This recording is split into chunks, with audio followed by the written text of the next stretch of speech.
guys, my name is Goose, and I'm gorgeous. Hey guys, this is Jason from JW Classic VW, and welcome back to the vlog, and part 4 of how to rebuild your air-cooled VW engine. We have gone through quite a bit of stuff so far in the first 3 episodes, so if you haven't watched those yet, check out the description below because lots of good information, lots of good secrets and tips. More to come. We're getting into quite a bit of stuff today. Test fitting the case halves together.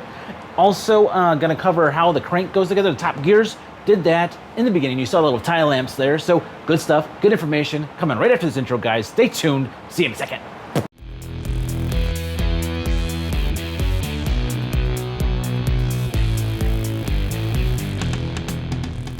So, first things first, what have we done? What have we done so far? Like, if you're just tuning in to my video on how to rebuild your air-cooled engine, and you haven't watched the first 3 yet, let's talk about what we've done so far. We've done check-in tolerances, check-in to see if your case is good to go, if it's gonna be good to go or not.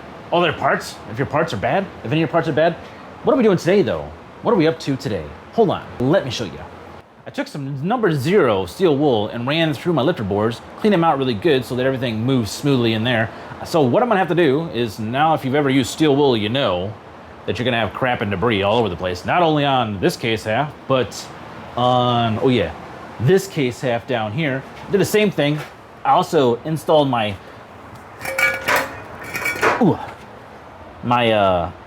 thrust bearing, which is, I put dual thrust bearings in this case.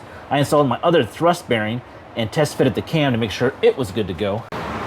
So in the beginning, you saw the time lapse where I was just installing the gears. There's lots of different ways to heat up your gears before they're slid on to your crank itself. Now you do have to heat them up to be able to get them on here because they're like a pressed fit.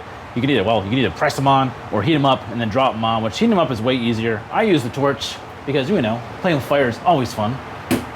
You can also use like a hot plate or boil the gears, which takes a little bit longer.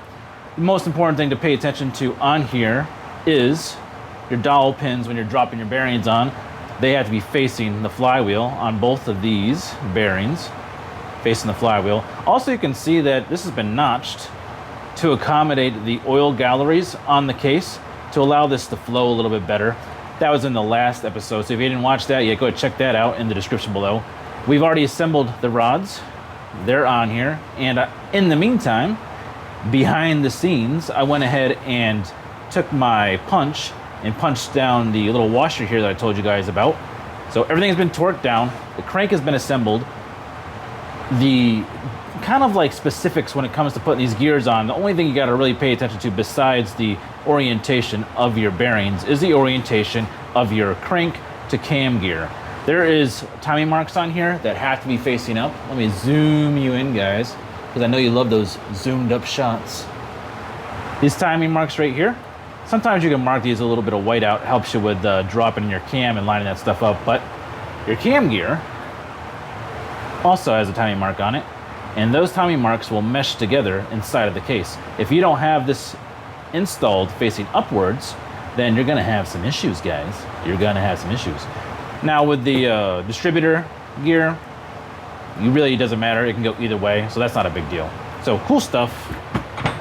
First things first, I've got to go ahead and clean out the cases. You guys aren't going to watch that. I'm going to take care of that behind the scenes, and then we'll get right back to test fitting the crank and the cam together, talking about the lifters and the distance. There's a certain distance, 60 to 100 thousandths space you want to have between your cam lobes. So looking at your cam lobes and the lifter, the top of your lifter inside of the case. So we're gonna look at that, see if we're good to go, which we should be, since this is all pretty much stock. So see you in a second, over to the case, right after I clean them up, guys.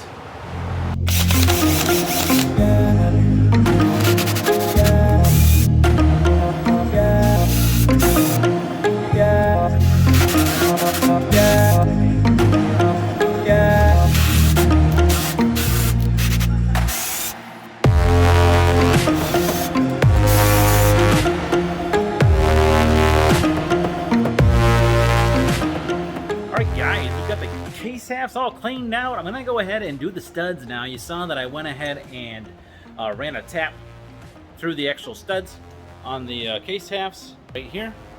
Now, when I did this, I used my drill And there is, whenever you buy these tap and die sets, there is actually a little T handle that comes with them. And it looks like, well, this, I guess it's more like an L handle. There's a T in there too. But I use my drill, and I don't recommend that for the faint of heart. If you don't have a steady hand, that could go awry really quick, but I've done it I don't know how many times, and I never have any issues.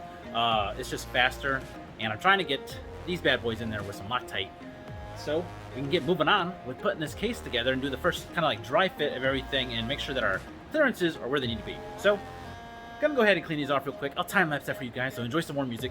Here we go. Bye. Hey guys, taking away from the video for 1 second to remind you to don't forget to like, share, and subscribe, and add some comments down below. Helps out the video and helps me out with the channel, guys. Now, back to the video.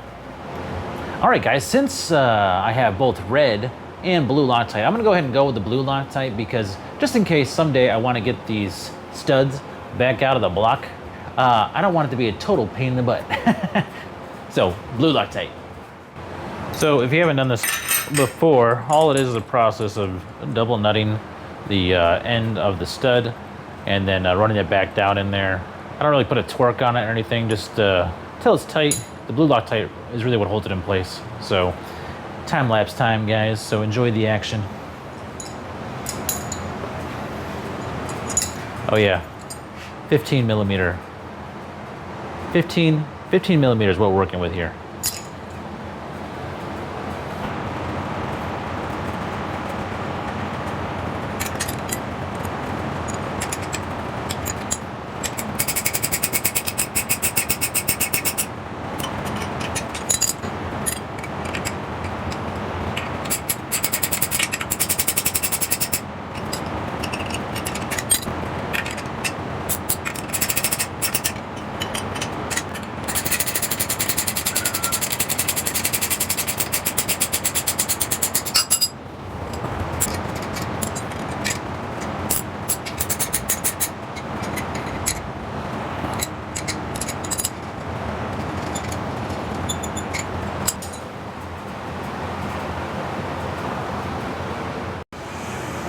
All right, let's go ahead and tap in this center bearing. Make sure we got it facing the right direction.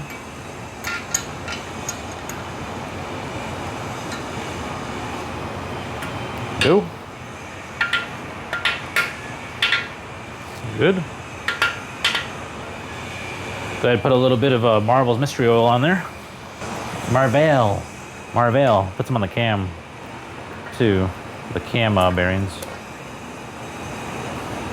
A little splooge of happiness right there. This is the assembly lube that I'm using. Check out the description below for all these parts and stuff, guys. And I'll put the marbles down there too if you never heard of that before. A couple more lifters to go.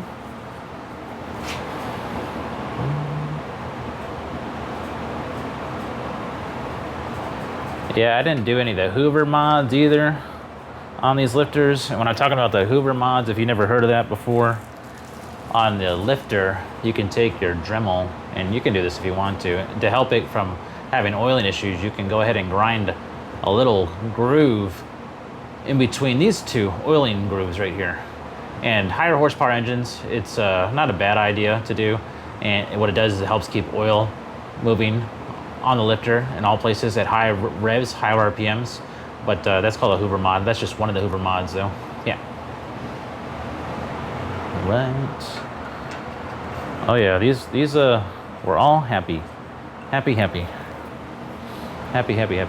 And we'll be using a special cam break-in lube for the tops of the lifter faces here, and then the lobes on the cam itself. About time to drop the crank on. I'm gonna go ahead and clean off this back journal face, and then hit it with a little bit of the Marvels. Run that around there. And then don't forget, guys, when you're putting this bearing on, you want that dowel hole to be towards the back.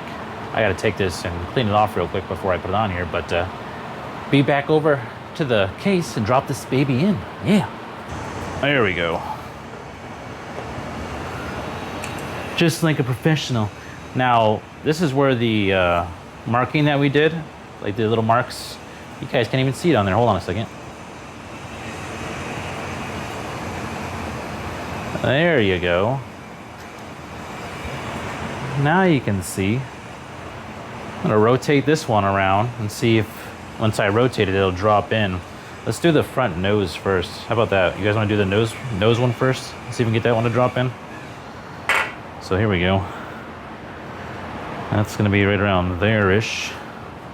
Get this one to rotate. Oops, going the wrong way, Jay. They're right about there. And let's get the rear one to rotate. You guys can't even see that. Sorry. I'm gonna rotate the rear real quick. See if we can get that one to drop in. Is that the right way? Yeah, that's the right way. Oh, that felt like it dropped in. Let's get, you just work them, man. You gotta work each one of them.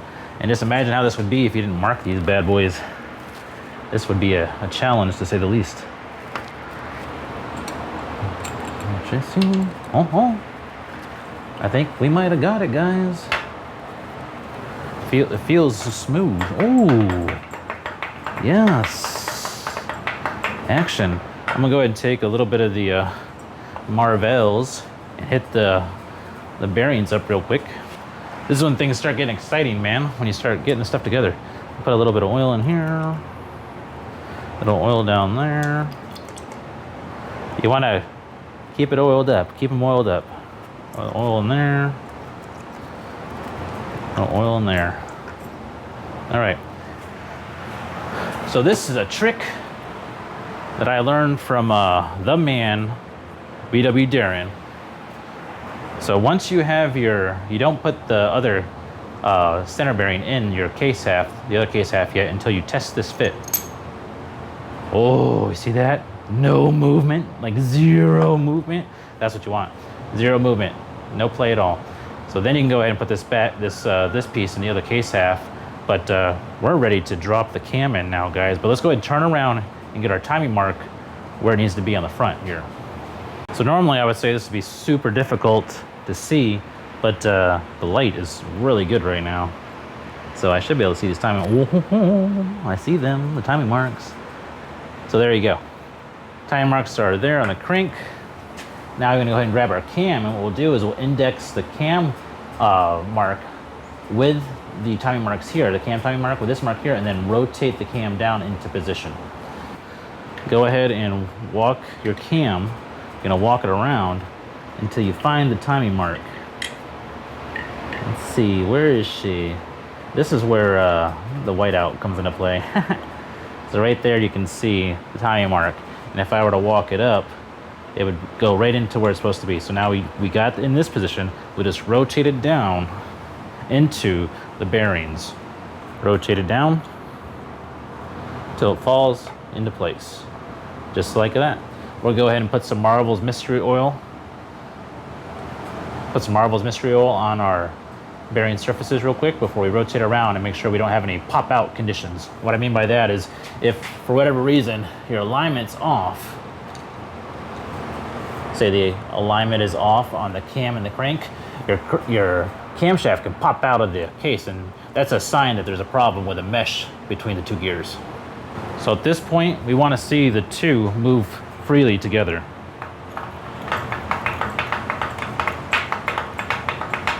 Just like that. Can you just imagine the motor running, guys? Yeah. Cool. So I'm gonna rotate this around toward my first lobe here is pointing just right on top of the lifter.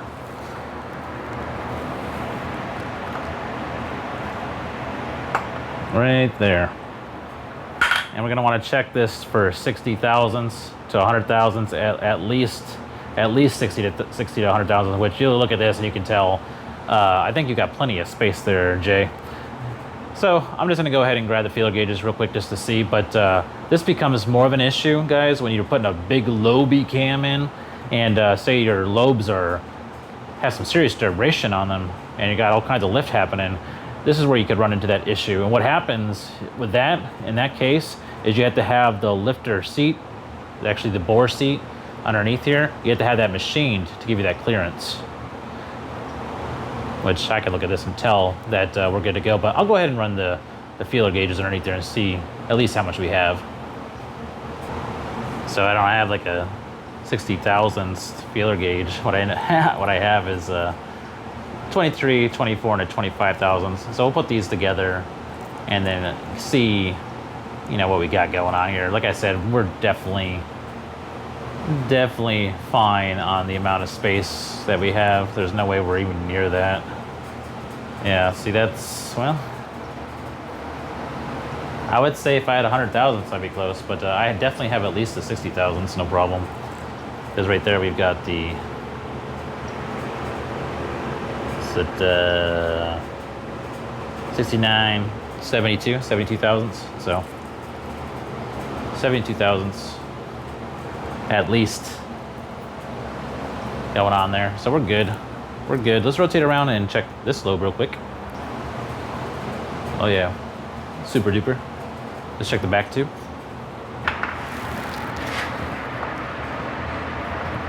Right about there, yeah.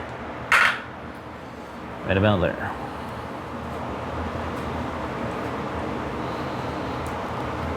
Plenty. I need some long feeler gauges. Good. Good. And our very last one here.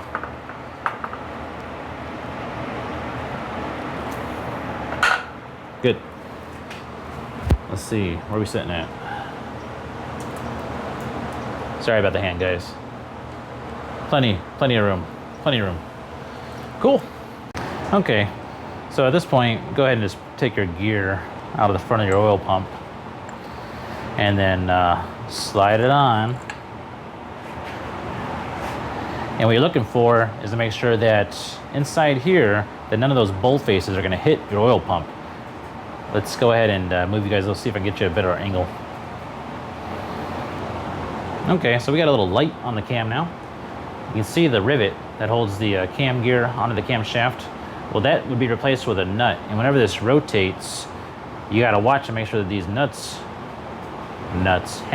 these little bolts that go on here, that they don't hit the back of your oil pump. I'm gonna rotate this real quick without the gear in here first. Actually, I can go ahead and put the gear in it. Why not? Why not? Gear in there. See, it's meshed in with the face of the cam, so you should see these rotate too.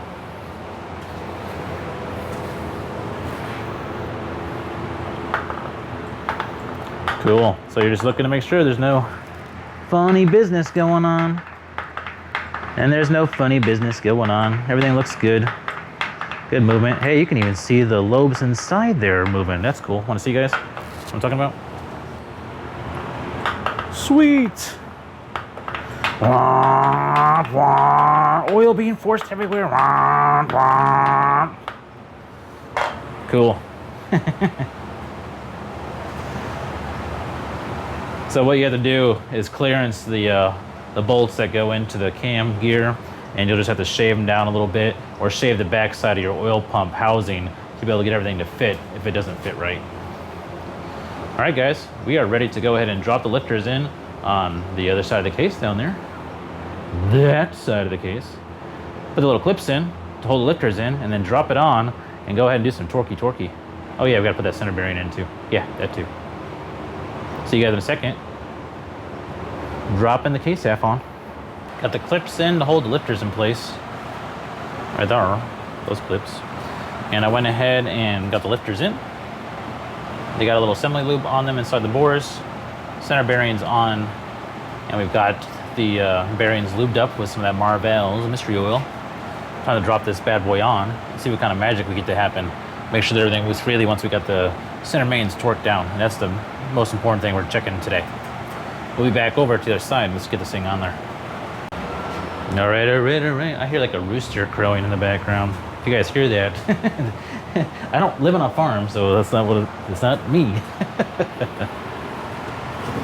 All right. Let's see if we can do this without making too much of a mess or too much of a problem. This is going to be the fun part, is getting these rods up while we do this. Oh. Come on now. And just imagine this with the good stuff on here. I use Cure LT. I don't know what you guys use. That's what I use to join the case halves. Come on, baby. Almost there. She's playing with us, guys. There we go. All right. We go get my mallet and pop it a couple times, make sure we got everything in place, and then we can go ahead and see how the rotation goes. Cool.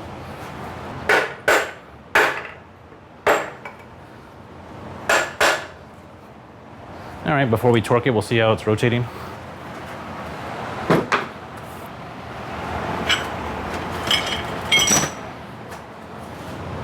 Pop this bad boy in the front, should help us out with that.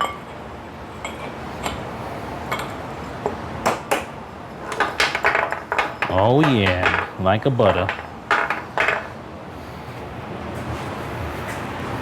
Before we got torque.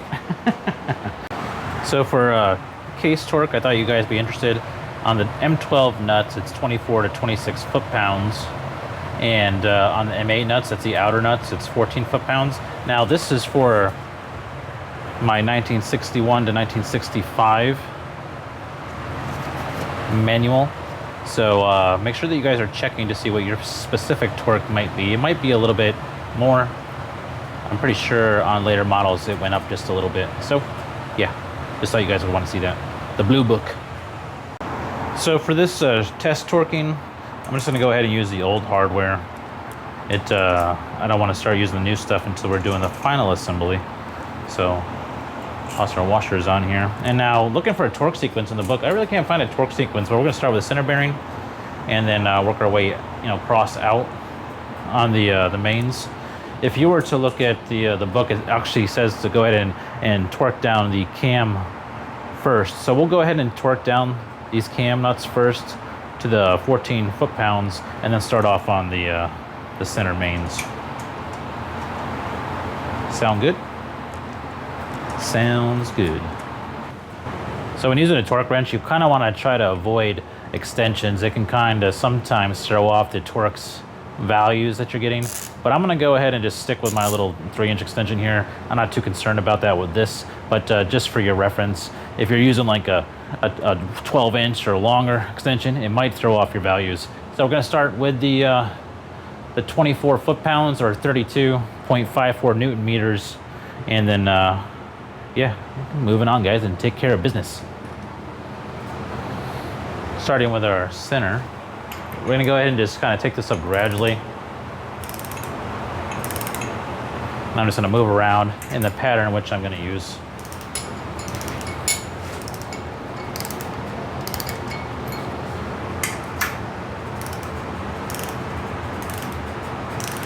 It's not a bad idea to go ahead and just loosely get these going and then go ahead and check your rotation to make sure that you got rotation still happening. Like, ooh, we got rotation still happening, so that's good. Before you get to your final torque, just in case there's any kind of binding going on inside the case. And remember, it should zing around pretty good, guys. If everything is correct, that is.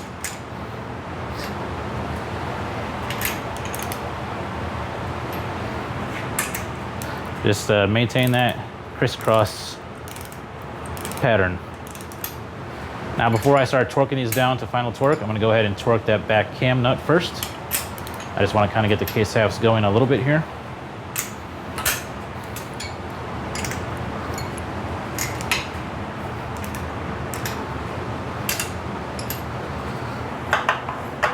Good. Good motion still. Let's go ahead and do this cam nut real quick. 14 foot-pounds, which is close to about 19 Newton meters. Let's go ahead and back this bad boy off real quick. Let's see. That's 19.8 Newton meters. That's pretty close.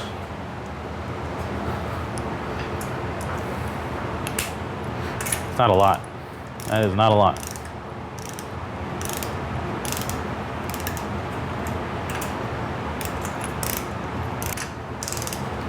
gonna go ahead and move to the front 3 now. Get them down. Ooh, ouch. Got me.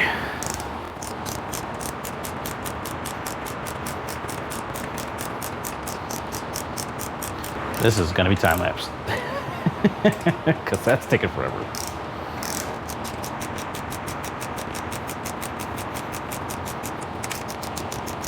Make it long.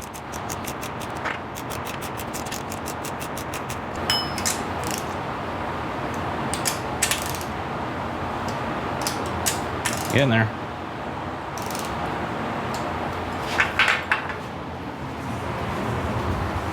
All right, now we're gonna bring the back 2 on the cam to torque.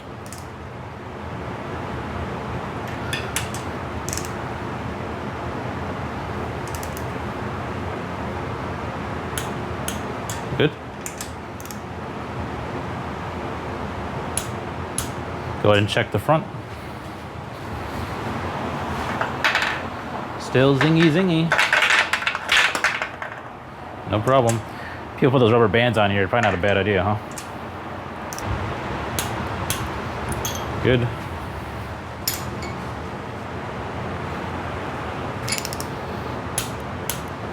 Good. Good.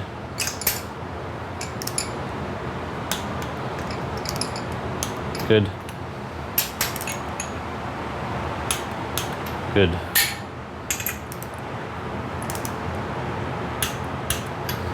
Good. Final check. Good. Good. Good. Good.